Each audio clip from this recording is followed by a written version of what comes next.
Assalamualaikum warahmatullahi wabarakatuh.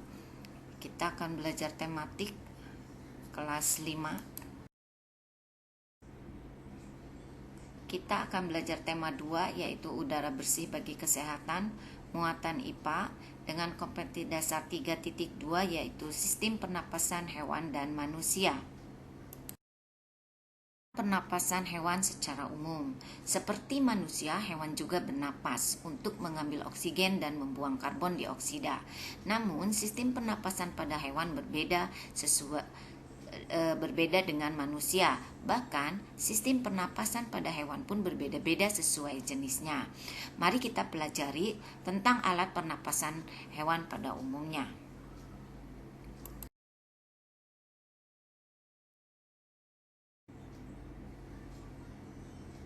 Cacing tanah, dengan bahasa latinnya vermes. Cacing tidak mempunyai alat pernapasan khusus. Cacing bernapas melalui permukaan kulit. Kulit cacing selalu basah dan berlendir untuk memudahkan penyerapan oksigen dari udara. Oleh karena itu, cacing menyukai tempat lembab untuk menjaga supaya kulit tubuh selalu basah dan berlendir. Di bawah permukaan kulit cacing yang tipis terdapat pembuluh darah atau yang disebut juga kapiler. Saat udara masuk melalui kulit, oksigen diikat oleh darah. Pada darah, cacing terkandung hemoglobin sehingga mampu mengikat oksigen. Yang dimaksud dengan hemoglobin adalah protein yang kaya akan zat besi pada sel darah merah. Ya, jadi pada darah cacing banyak mengandung hemoglobin sehingga mampu mengikat oksigen. Oksigen yang diikat oleh hemoglobin lalu diedarkan ke seluruh tubuh. Zat sisa pembakaran berupa karbon dioksida dan uap air dikeluarkan dari tubuh juga melalui permukaan kulit.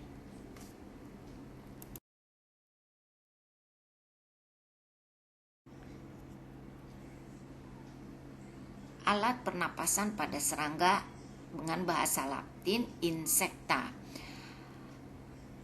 Alat pernapasan serangga berbeda dengan hewan lain. Alat pernapasan serangga berupa trakea, yaitu sistem tabung yang memiliki banyak percabangan di dalam tubuh. Percabangan trakea disebut trakeola.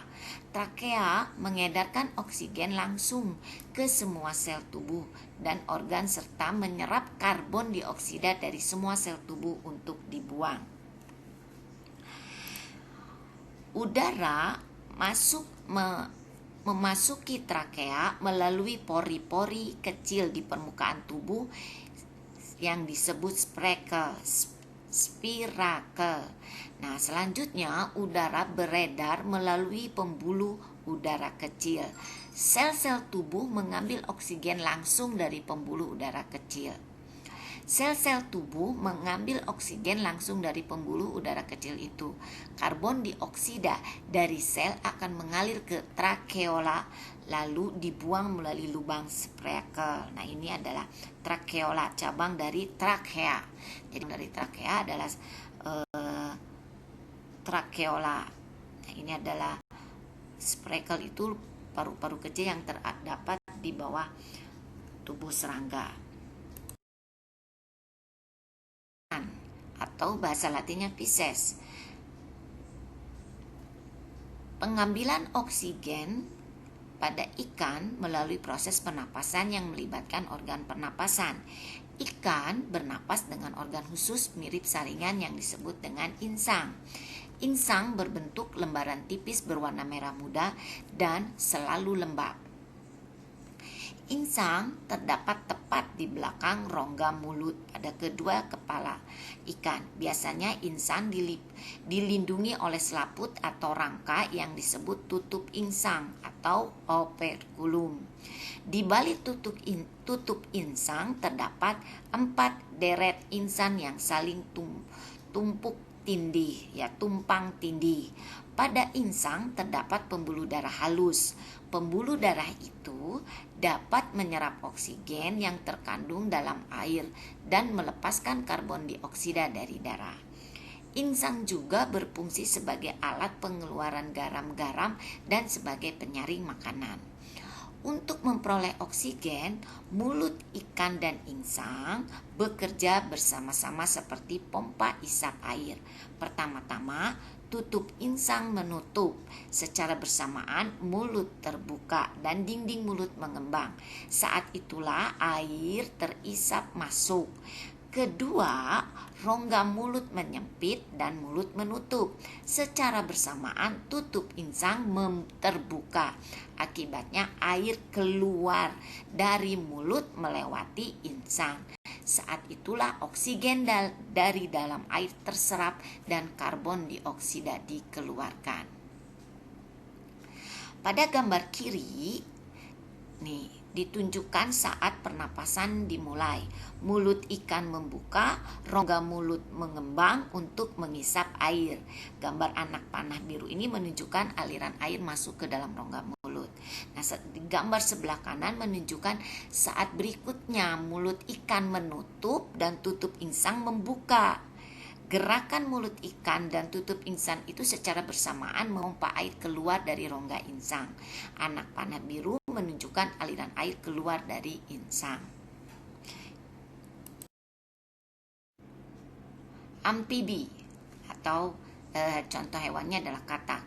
Jadi katak itu termasuk hewan amfibi, yaitu hewan yang hidup di darat dan di air. Saat masih berupa kecebong, katak hidup di dalam air dan bernapas menggunakan insang. Insang kecebong terletak di luar tubuhnya dan terdiri atas lembaran-lembaran kulit halus mengandung kapiler darah. Setelah berumur 9 hari, kecebong bernapas menggunakan insang dalam. Insang dalam akan menyusut seiring mulai berfungsinya paru-paru dan katak muda pun tumbuh menjadi katak dewasa. Katak dewasa bernapas menggunakan paru-paru dan permukaan kulit. Di dalam paru-paru terdapat banyak gelembung udara yang sangat kecil, berselaput dan penuh dengan kapiler darah. Di dalam gelembung udara, oksigen diserap dan karbon dioksida dikeluarkan. Selain dengan paru-paru, katak juga bernapas melalui kulit. Permukaan kulit katak selalu basah agar memudahkan penyerapan oksigen dari udara. Reptil. Hewan yang termasuk jenis reptil diantaranya ialah ular, kadal, cecak, buaya, dan biawak. Reptil bernapas menggunakan paru-paru. Udara masuk melalui hidung, lalu batang tenggorokan, lalu ke paru-paru. Paru-paru reptil terletak di dalam rongga dada dan dilindungi oleh tulang rusuk. Paru-paru reptil sederhana dengan beberapa lipatan dinding yang dapat memperbesar permukaan paru-paru. Namun, paru-paru kadal dan buaya lebih kompleks dengan beberapa belahan dan struktur seperti spons.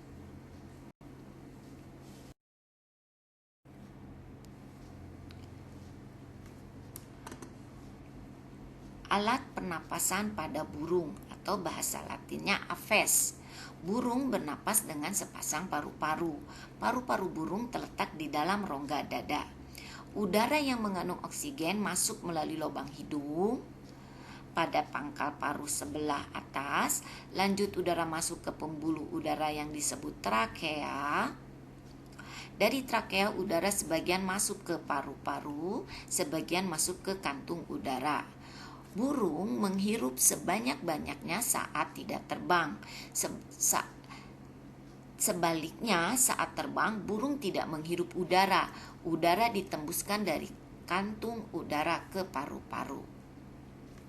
Kantung udara berfungsi sebagai tempat penyimpanan udara. Saat tidak terbang, burung menghirup udara sebanyak-banyaknya. Udara yang dihirup itu kemudian disimpan dalam kantung udara. Saat terbang, burung tidak menghirup udara melainkan mengambil dari kantung udara. Kantung udara juga membantu burung saat terbang, membantu mencegah hilangnya panas tubuh yang terlalu besar dan memperkeras suara.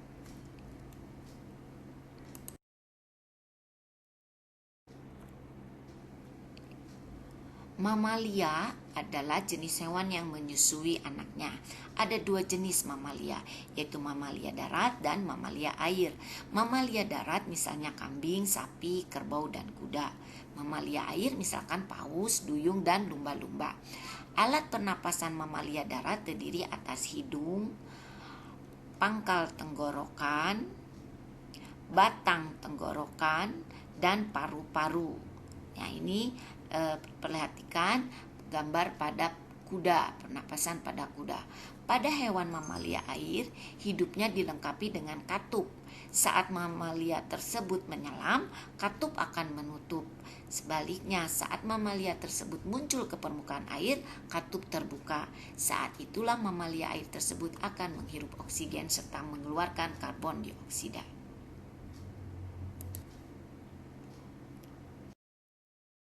Manusia dan fungsinya. Ada hidung, yaitu udara masuk melalui hidung ke dalam rongga hidung. Di dalam rongga hidung terdapat rambut-rambut pendek dan tebal untuk menyaring dan menangkap kotoran yang masuk bersama udara. Selain disaring, udara yang masuk dilembabkan oleh selaput hidung. Lalu ada paring. Setelah dari hidung ke paring, paring merupakan persimpangan antara saluran pernapasan bagian depan dan salur pencernaan bagian belakang. Jadi salur pencernaan itu adalah tempat masuknya makanan, sedangkan saluran pernapasan tempat masuknya oksigen. Setelah dari paring ke laring. Nah, ini laring. Ya, ini laring yang terlihat pada gambar C. Laring atau teka atau jakun terhadap pada laki-laki yang terlihat menonjol terdapat di bagian belakang faring. Laring terdiri atas 9 susunan tulang rawan berbentuk kotak. Setelah dari laring, lalu ke trakea. Nah, trakea, ini trakea yang berwarna biru. Trakea terdapat jaringan yang disebut silia yang akan bergerak dan mendorong keluar debu-debu dan bakteri yang masuk. Dari trakea lalu kita ke bronkus. Bronkus merupakan percabangan dari trakea serta terdiri atas bronkus kiri dan bronkus kanan. Jadi bronkus itu cabang dari trakea ke kiri dan ke kanan karena paru-paru kita letaknya ada di kiri dan di kanan. Dari bronkus lalu ada bronkiolus. Bronkiolus itu merupakan percabangan dari bronkus. Jadi adanya di dalam paru-paru. Nah, di ujung-ujung bronkiolus itu terdapat alveolus. Jadi alveolus itu adanya di dalam paru-paru, merupakan tempat terjadinya pertukaran oksigen dan karbon dioksida. Nah, alveolus ini dikelilingi oleh kapiler-kapiler darah. Nah, alveolus ini berbentuk seperti buah anggur. Jadi, udara yang masuk ke dalam lubang hidung itu masuk ke dalam tenggorokan. Batang tenggorokan itu adalah seperti pipa, ya, mulai dari hidung sampai ke mulut, lalu turun ke paru-paru, dan ini adalah proses pernapasan pada manusia. Jadi oksigen ke dalam tubuh dan membuang karbon dioksida dari dalam tubuh. Ulangi sekali lagi, bernapas adalah kegiatan menghirup oksigen ke dalam tubuh dan membuang karbon dioksida dari dalam tubuh. Kegiatan bernapas itu membutuhkan otot. Nah, otot pernapasan utama adalah diafragma. Jadi proses pernapasan itu ada dua, yaitu proses menghirup napas, yaitu saat kita menghirup udara, diafragma akan berkonsentrasi menjadi lebih datar. Ini datar, agak datar dibandingkan dibandingkan ketika menghembuskan napas. Saat itu paru-paru membesar, menjadi besar paru-parunya untuk dapat menampung udara yang kita hirup. Saat kita menghirup udara, otot-otot tulang rusuk mengangkat tulang rusuk kita sehingga paru-paru membesar. Nah, proses menghirup napas disebut juga inspirasi. Sedangkan proses menghembuskan udara adalah sebaliknya dari menghirup napas. Saat membuang napas, otot diafragma akan relaksasi, akan menjadi lebih cekung. Nah, dan otot tulang rusuk mengendur, paru-paru mengkerut lagi ke ukuran yang lebih kecil dan menghembuskan udara pengap berisi karbon dioksida. Nah, menghembuskan udara itu disebut dengan ekspresi. Diafragma itu terdapat di dalam tubuh di bagian bawah rongga dada. Nah, diafragma itu berbentuk seperti kubah, ya, seperti kubah.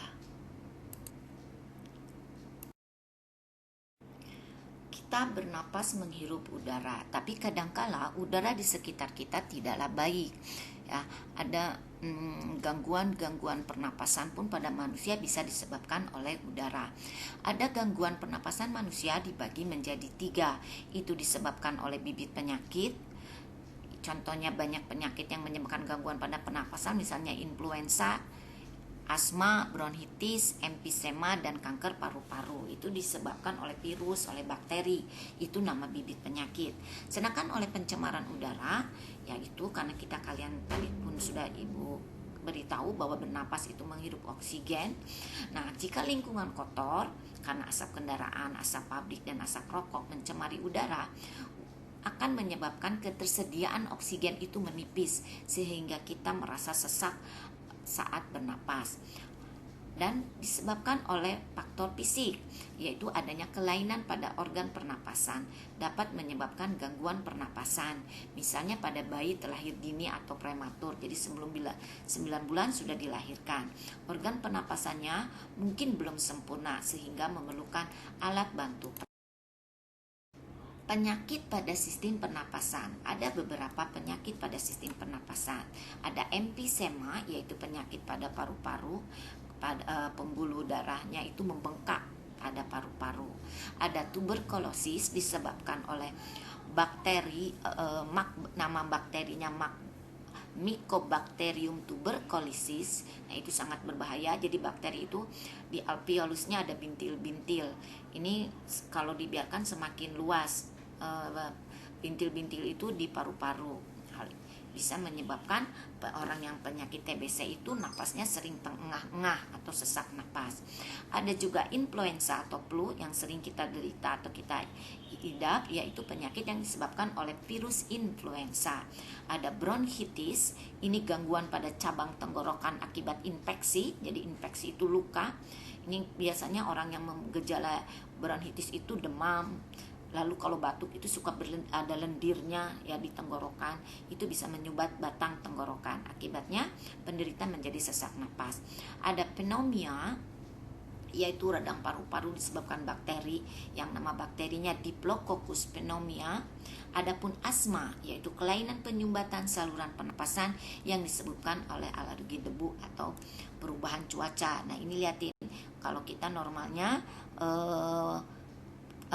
pernapasan itu lebar atau lebih besar lubangnya, tetapi pada penyakit asma itu kecil, jadi penyempitan pada saluran pernapasan. Ketika dingin atau debu, ini akan makin menyempit dan tersumbat sehingga orang yang berpenyakit asma itu akan sesak napas. Ada kanker paru-paru. Penyakit ini merupakan salah satu penyakit yang paling berbahaya. Sel kanker dari paru-paru terus tumbuh tidak terkendali. Penyakit ini lama-kelamaan dapat menyerang seluruh tubuh. Salah satu pemicu kanker paru-paru adalah kebiasaan merokok. Disebabkan oleh udara.